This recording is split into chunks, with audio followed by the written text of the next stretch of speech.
Hello, everyone. I'm Randy Arrington, and welcome to episode 66 of Page Valley Livin'.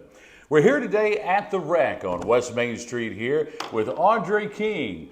And you know, you may have driven by the Rec many times, but do you really know what goes on inside these walls almost every day of the week? Well, we're going to talk about that and all of the programs that they provide for local youth. And we're also going to talk about a little something coming up on this Saturday, April the 26th, their annual fundraiser, a big dinner out at Shawnee Farms. It's called Wish Upon a Star. We're going to give you all the details about that and so much more in just a moment. But first, a word from our sponsor. At Luray Caverns, from well-lighted paved walkways, explore cathedral-sized rooms with ceilings 10 stories high, and walk among huge chambers filled with towering stone columns. Come visit Geology's Hall of Fame, only at Luray Caverns. Visit them online at luraycaverns.com to plan your trip today. Welcome back, everybody, to the Rec here in West Luray. We are filming here episode 66 of Page Valley Living on Monday, April the 21st, and it will be airing on our YouTube channel and on our website, Page Valley News, on Wednesday, April the 23rd. With us today here at the Rec is Audre King. Audre, thank you so much for being with us today. Thank you for having me. We're going to start off talking about what goes on inside these walls, because you know, there's a lot of things that go on here. We always see people out front. There's people sometimes getting in a big van, a big bus, looks like they're getting ready to take trips. Always kids going in and out. But I do want to read a little bit from some of the things that you all try to accomplish here. You talk about building communication skills, self-esteem, confidence, proper conduct, and personal development. I know that you have after-school programs, but there's a lot more going on here than just maybe feeding the kids and giving them somewhere to be for a couple of hours. Absolutely. So every day we make sure that we implement something that would be life-changing for the kids. Not all, but many of the youth that we deal with on a day-to-day basis come from not just poverty, but a severe poverty background. So it's for us not just to have a place for them to hang out and to be, but we also want to make sure that we are that dynamic in their lives that completely alter, not just for them, but the generational cycles of their family, that they are the productive one that stops the flooding of negativity and starts them on a whole nother wave. And in doing that, we do everything from trips. We've taken them to New York City, Washington, D.C. Wow. And all of these, they're not just so kids can go out. They are so that we can develop cultural experiences to show them so much more than what they may have been accustomed to believing was even possible to experience. Tell me about this trip to New York, man. Like, what kind of things did they see in New York City? Oh, wow. We did everything. As a matter of fact, this week we have a bus. So when we went to New York, we took 4 buses. Right. On the way there, we were literally 15 minutes outside of the city, and we always travel in a straight line. So one of them started to lag behind, and then you saw steam, and then you saw oil. So we had to leave it. And my goodness. It was maybe 3 months ago, and tomorrow we're actually sending a group up to pick up. It finally got fixed, and we just crowded them on the other buses and kept going. But while they were there, besides riding a subway for the first time, most of these kids didn't even know what a subway was. Going into Times Square, we also were able to show them things such as the Apollo and the cultural areas where the Renaissance took place. Wow. We were able to take them to see things like the Empire State Building and the area where Ground Zero is. Man. It was so amazing. Small things and tedious things you'd never think about. Most of these kids, some of them have lived in motel rooms. So they didn't know the difference between the motel room where their family lived when they were in dire straits and an actual hotel room where you can stay. Wow. It was just a complete cultural shock, and they had a ball. Wow. You guys have done so many different programs with various young ones, and it's so much activity here at the Rec that I remember one of the programs that you partnered with Performing Arts of Luray, and they had a magician down that performed down there. And I remember the looks on those kids' faces. What were some of the comments you heard, or just what do you think that kind of experience means to those kids? Oh, the culture is everything because it's life changing. Even I think that we were at the Performing Arts Center a year ago. These kids still talk about those type of events Really? on a day-to-day basis. They still remember the musician's name. They still remember what they experienced. They still try to do card tricks just based off of what they saw. So it's amazing. And for us, that's a unique dynamic because it's not just one organization, but it's multiple nonprofits and other organizations that take what they utilize within their organization and are able to implement it with the children that we have. And that's everything from the Powell Center here in Luray. PACA comes once a week and they work with our children. Choices come and they work with our children. And every time that someone comes, it's not just to create an avenue or an activity to take up space. It is something implemented in the life of a child that we are hoping lasts a lifetime.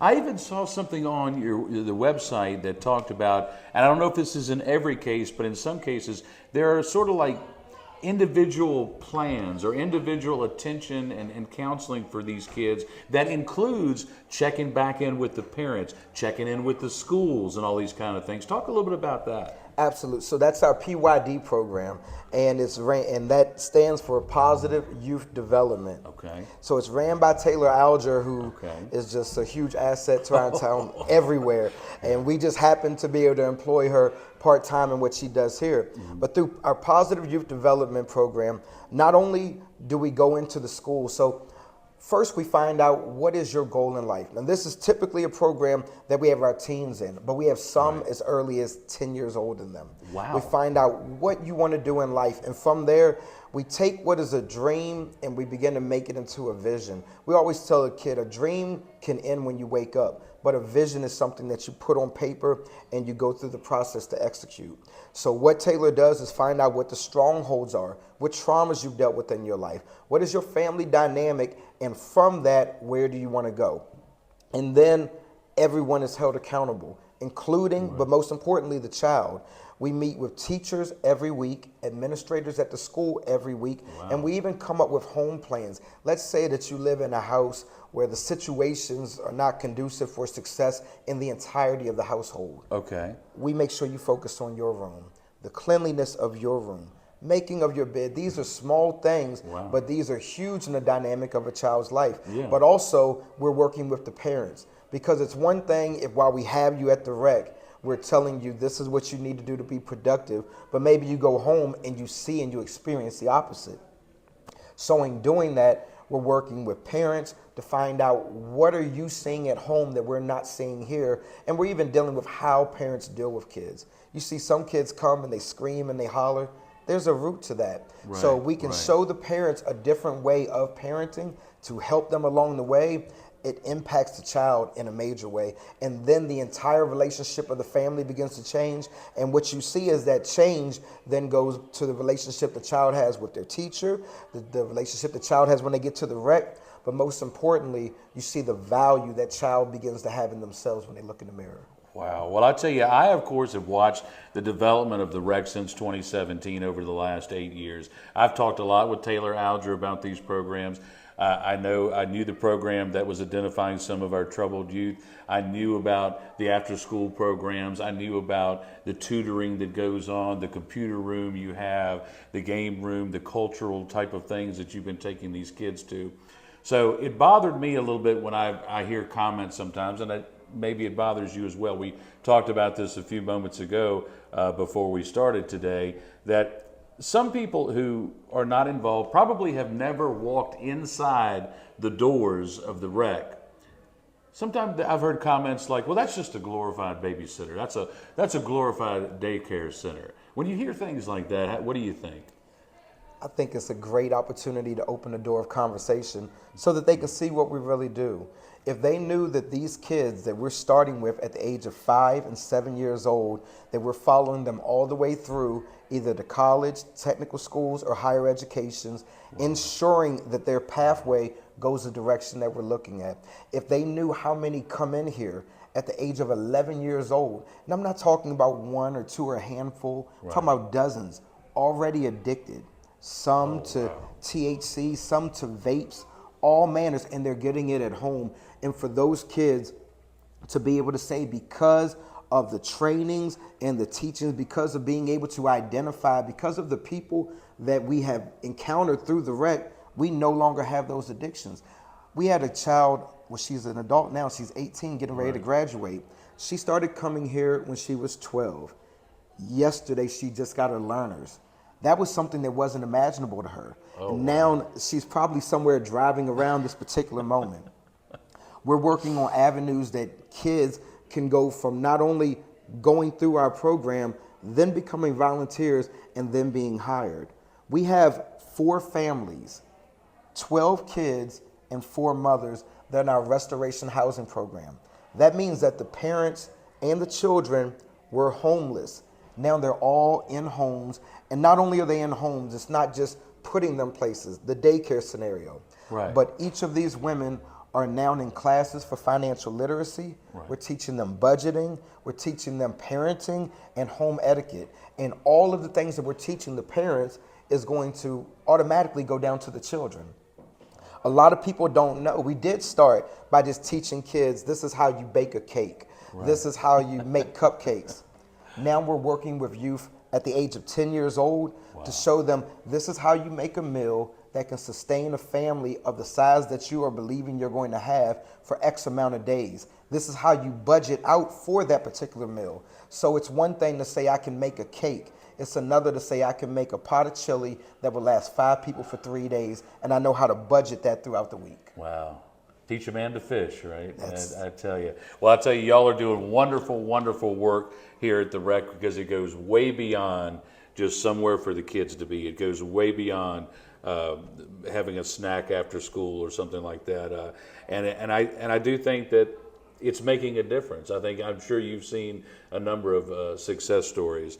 And of course, to do good work like this, it takes funding, folks. And we're going to talk when we come back in just a moment after another break about Wish Upon a Star. It's a fundraising dinner that you can still get tickets to. It's coming up this Saturday, April the 26th, out at Shawnee Farms, in the barn that they have out there near Luray.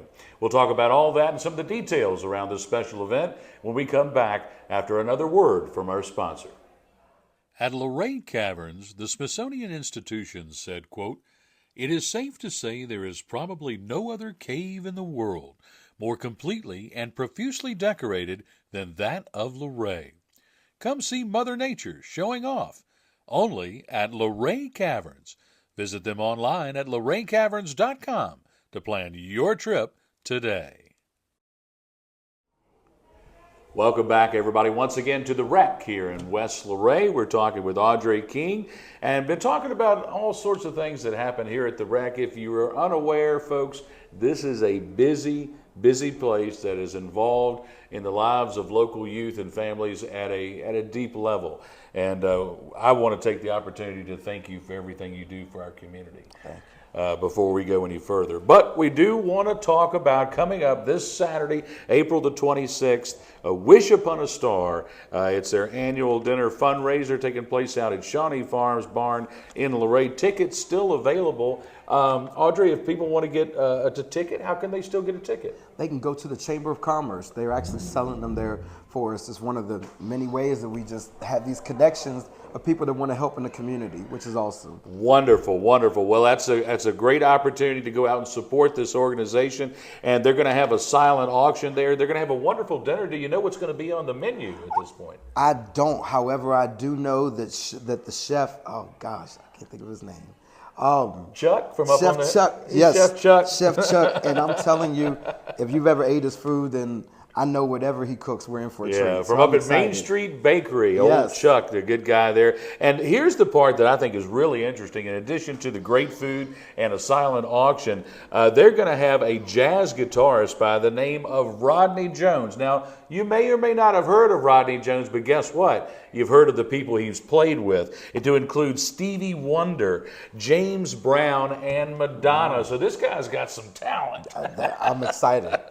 So that's going to be the big night out there. Wish Upon a Star this Saturday, April 26th, Shawnee Farms. Make sure you go by the chamber, get a ticket, plan on being at that event. It's going to be a great time with some great entertainment and raising money for an absolutely great cause. I want to talk a little bit more about some stuff going on here at the Rec. One thing we didn't mention in the first segment that I thought we were going to have a big ribbon cutting and event, but it kind of happened kind of quietly. The Restoration Park it looks like it's been completed. Having some good ball games out there. Oh my! So it's still a work in progress and going. Okay. But when I tell you, so right now we have a full playground. Okay. We have a basketball court in which we just got a fencing around it. One of the interesting things about the rec center, I guess it started with the actual building. Right. Before we had electric, water, plumbing, we were already bringing kids in. One of my biggest fears was kids running around with no shoes on. Before the floors were restored, I said, gosh, if they get a splinter, what's going to happen? Right. So even out on the basketball court, as soon as we got the court there, even before we got our basketball hoops, kids would go out and play. And it's on a huge hill. So if the ball rolled, they get more exercise running down to grab it. But the basketball court is in. We went over to the elementary school. We talked to Don Ehlers, who's going to be retiring soon. But we said, look, we really need some bleachers. Yeah. He said, at the elementary school, we've got some we haven't touched in 20 years. I don't know if it's still there, but if it's there, you can have it. So we brought that over, and man, it's just been amazing. So the next two things that we're getting is we're putting up lights so the kids can play at night, and we can have summer games. We want to still get some swing sets, but I think an interesting thing about the rec, and it just shows what it takes to really be effective, it doesn't need to be perfect. What we're doing is while we're building, we're saying come. And so our goal is to have some soccer fields on the bottom field. We want to put up some football posts, and I'm kind of nervous about that. Okay. We've already had my daughter, she broke her arm going down a slide, and we had a kid playing football, got a collarbone injury, and then I don't even know what injuries we had during sleigh riding, but they recover and they have the time of their life. It's an injury that when they're 50, they're going to be able to laugh and say, I got it the wreck. So the park is fully open. And what's interesting is, although we have 70 kids that come to the rec, there are so many kids that may not even have known about the rec, but they know about the park. So our kids are out there, and at the end of the day, we're always trying to sort through, are you our kid, or do you get on the bus? Where do you come from? Especially with us adding on over the last 3 months that now we pick up in Shenandoah, we pick up all the way down to Bentonville. Wow. Oh, wow. So got buses running everywhere. Wow. Well, Living Legacy Luray, that's the umbrella organization, of course, that runs the Rec and Andrew Jackson School Museum and the Restoration Park. And, this is just kind of an observation from the outside because I'm not on the board and not directly involved in the details of the Rec or Living Legacy. But it seems like in the last few years, your support has been building some momentum. I mean, you've been able to get some buses and vans. You've been able to take some trips. We've got Restoration Park going on. And that's just in the last, 2-3 years? Really, it's amazing. By all accounts, I don't think there's anyone that would say anything different than it's a miracle. And I say that at first I was running everything as best I could. Right. But I work I work in Washington, D.C., so I can't be here all the time. And your PTO only goes but so far. So over the last few years, we've been able to hire full staff. We have 2 bus drivers that drive for us literally 7 days a week. Wow. One of our bus drivers needed a bus anyway. She has 8 kids. All 8 of her kids go to the rec. They range from 3 to 17, and so she can fill half the bus with just the kids. But now we have it's like every year. This year, Bennett and Butler, along with the Hoke family, they donated a van to us.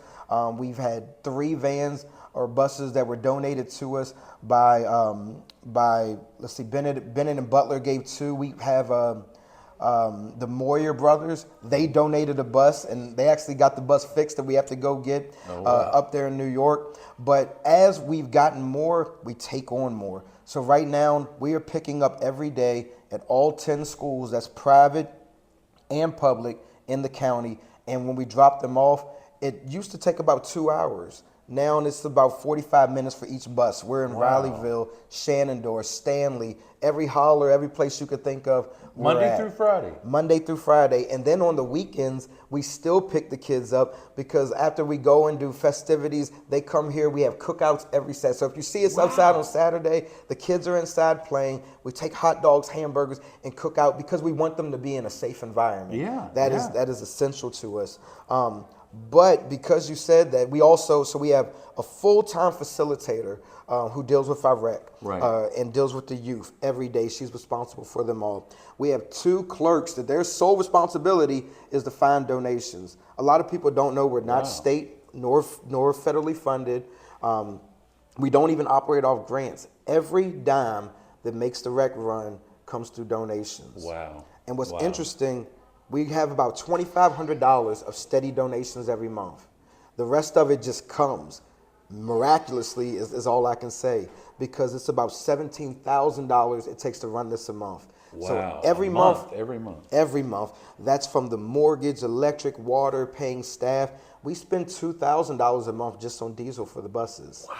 So Wow. every month staring down a $15,000 deficit, and randomly somewhere somebody sends a check. Well, I'll tell you what, folks, here's your opportunity coming up this weekend. We're going to talk about that fundraiser in just a second. But one last question for you. You've been so gracious with your time. Thank you so much. And I think some folks are getting ready to yank you out of here for a board meeting or something. So I better hurry up or I'm going to be in trouble going out the door. But I want to refer back to the Living Legacy mission statement one more time, where it says, quote, "Grounded in divine principles, we aim to combat poverty and its effects by offering programs that focus on restoration, recreation, education, and self-sufficiency." How do you think the rec is living up to that goal? I think we're doing it and we're getting better by the day.